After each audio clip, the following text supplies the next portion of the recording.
Здравейте! Аз съм Ади. Много целувки на всички, с които вече се познаваме. Благодаря ви, че следите това, което правя. А ако сте нови в канала ми, абонирайте се, за да гледате и следващите ми видеа. Днес съм решила да запиша едно видео, в което да ви покажа своят ежедневен грим. Аз имам дете и нямам много излишно време за себе си, така че нещата така или иначе се случват по най-бързия начин. Но днес съм решила да направя нещата и за себе си още по-интересни, така че съм си дала на разположение 5 минути. Това е времето, с което разполагам. Ще имам и таймер, така че нито секунда повече. Ще видим какво ще се получи. Честно казано, наистина не знам дали ще се справя за 5 минути. Много е малко времето. Но това е положението. Хайде, нека видим дали ще се справя. Здравейте от мен, аз ще пусна таймера на Ади. Ади, готова ли си? Да, малко съм под напрежение, често казвам. 5 минути започват сега. Старт! Добре, лицето ми е съвсем чисто, изчистил съм си кожата с тоник за лице и съм я намазала с ежедневен съвсем лек дневен крем.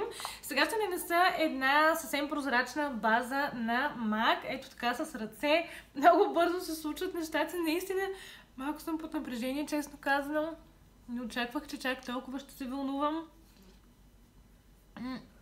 Аз по принцип съм много точен човек, не обичам да закъснявам, винаги вечно бързам.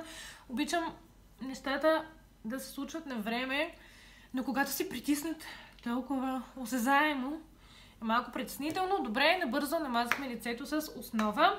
Много е важно, когато правите грима си, нямате много време да използвате продукти, които сте сигурни, че са подходящи за вас, които ги харесвате, които използвате, а не да експериментирате с продукти, които не познавате. Така че аз ще нанеса един фондиотен от MAC, който си знам, че е много подходящ за моята кожа. Цвета му е перфектният за мен, така че няма да сгреша, няма да се налага да поправям нещо, ако не се е получил както трябва. Ето така, с една четка набързо разнасям фондиотена.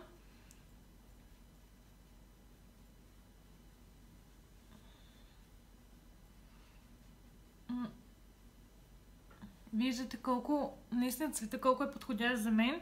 Много е важно това, даже просто наистина това е най-важното, цвета да е абсолютно вашия.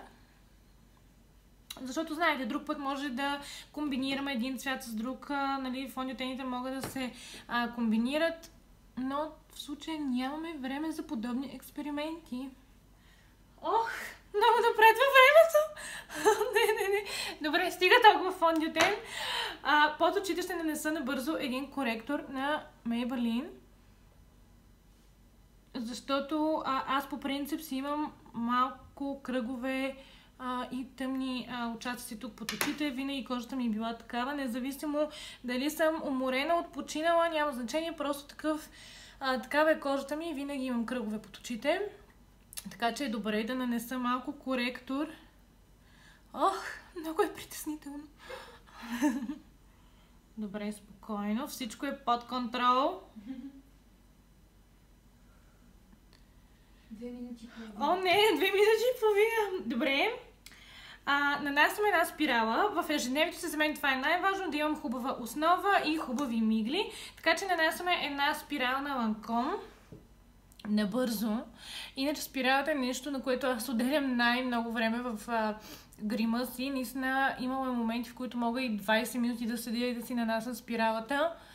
Но... Сега имаш точно 2 минути. Не, сега имам точно... 3 секунди. Не. Винаги се омазвам, естествено.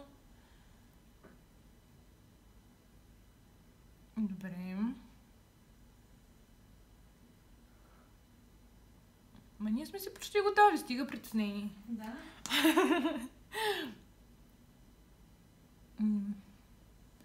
Ох, голямо мазане пада.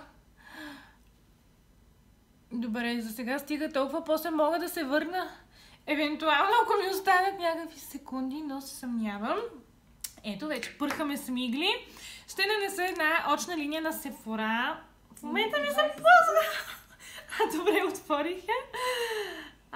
И с нея съвсем леко ще издърпам окото. Нямаме време за очни линии, но ето тук съвсем леко в ъгълчето ще хвана и съвсем леко, така, правим малко котешка извивка.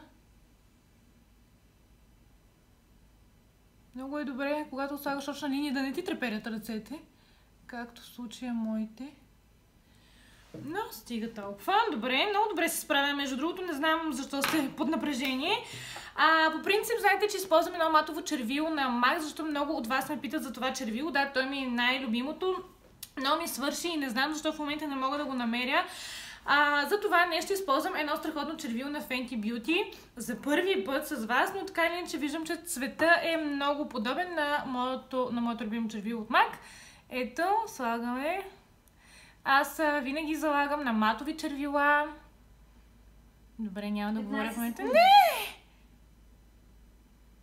Не. Много е хубаво. 7. Не, наистина ли? 4, 3, Ето. 2, 1. Готова съм.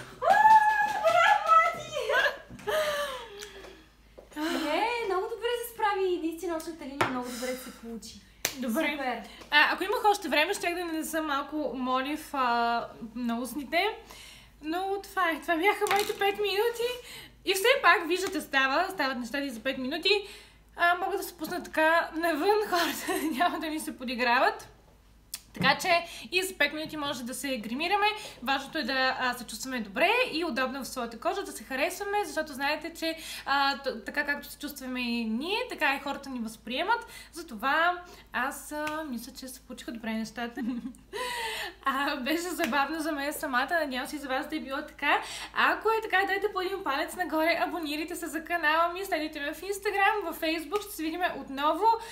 И вие успявате ли да се гримирате толкова бързо? Аз всеки път, да. Целувки от мен, чао! Чао!